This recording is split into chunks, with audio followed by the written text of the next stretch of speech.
This time, Kenya. More than half a century on from independence, Somalia was once again at the mercy of a foreign army.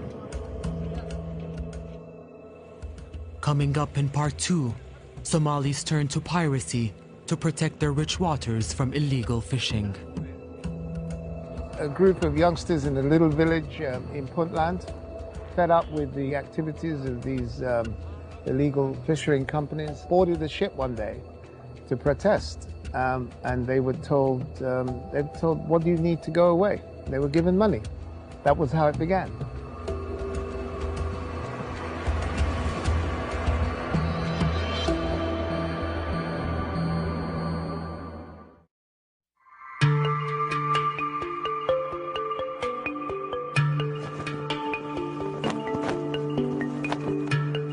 When Somalia freed